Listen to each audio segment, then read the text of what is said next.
بسم اللہ الرحمن الرحیم۔ السلام علیکم ورحمۃ اللہ وبرکاتہ۔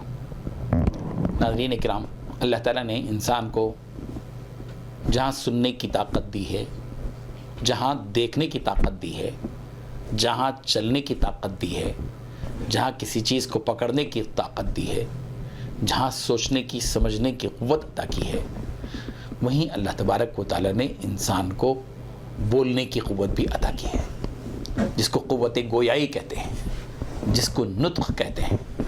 اسی سے ہے حیوان ناطق۔ انسان کو حیوان ناطق کہا جاتا ہے، یعنی ایسا جانور جو بولتا ہے۔ ہم حیوان بھی ہیں، ناطق بھی ہیں، اور حیوان ناطق ہیں یعنی انسان ہے، بولنے والا جانور، ایسی جان والی چیز جو بولتی ہے، ہم انہی میں سے ہیں۔ جان ہے اس لیے ہم جاندار ہیں، اور ناطق بولتے ہیں اس لیے ہم ناطق ہیں، حیوان ناطق ہیں ہم یعنی انسان۔ یہ قوت جو گویائی ہے، بولنے کی قوت اللہ تبارک و تعالیٰ نے دی ہے، یہ اللہ تعالیٰ کی قوت کی بہت بڑی نعمت ہے۔ لیکن قوت گویائی کا مطلب یہ نہیں ہے کہ آدمی جو چاہے بول دے، جب چاہے بول دے، جیسے چاہے بول دے، جس کو چاہے بول دے۔ اس کے بھی کچھ اصول ہوتے ہیں۔ جب بولنے کا موقع ہو تو بولیں، جب بولنے کا موقع نہیں ہے تو نہ بولیں۔ بہت سے ایسے مواقع ہوتے ہیں جہاں بولنا ضروری ہوتا ہے، اور بہت سے ایسے مواقع ہوتے ہیں جہاں نہیں بولنا ضروری ہوتا ہے، جہاں خاموشی ضروری ہوتی ہے۔ بہت سے ایسے مواقع ہوتے ہیں جہاں آدمی خاموش رہتا ہے تو اس کے لیے سلامتی ہے، اور جو سلامتی مل جاتی ہے تو نجات مل جاتی ہے۔ اسی لیے فرمایا گیا من سکت سلیما، جو خاموش رہا وہ سلامتی میں رہا، وہ من سلیما نجا، اور جو سلامتی پا لیا وہ نجات پا گیا، کامیاب ہو گیا۔ ہماری کامیابی اس بات پر بھی ہے کہ ہم خاموش بھی رہیں، لیکن اس کا مطلب کہ ہمیشہ خاموش رہیں۔ خاموشی، جہاں خاموش رہنا ہے وہاں خاموش ہو جانا چاہیے، اور جہاں بولنا ضروری ہے وہاں بولنا ضروری ہے، لیکن بولنے سے پہلے آدمی کو تولنا چاہیے۔ بن بریک آدمی بولتا چلا جائے، اپنا وقار بھی کھو دے گا، پھر الٹے مصیبتیں بھی مول لے گا۔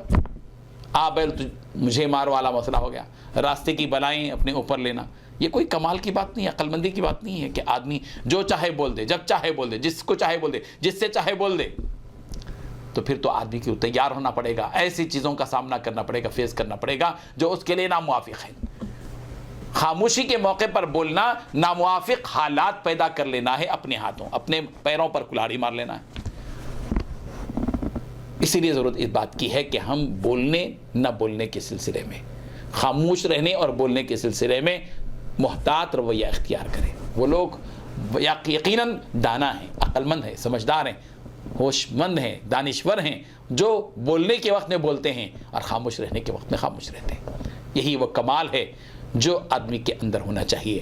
اللہ تعالیٰ نے قوت گویائی دی ہے، وہ اس لیے نہیں دی ہے کہ ہم اس کو یوں ہی بولتے رہیں اور نقصان اٹھاتے رہیں، بلکہ اللہ تعالیٰ نے جو قوت گویائی عطا کی ہے وہ وقت پر بولنا ہے، ضرورت پر بولنا ہے، اور اگر ضرورت نہیں ہے ہمارے بول کی، ہمارے کہنے کی، تو پھر اس وقت میں خاموشی رہنا ہے۔ خاموش رہنا ہی کمال کی بات ہے، اور اسی میں سلامتی ہے، اور اسی میں نجات ہے، اسی میں کامیابی ہے۔ اللہ تبارک و تعالی ہم کو نیک توفیق عطا فرمائے، آمین۔ وآخر دعوانا الحمد للہ رب العالمین۔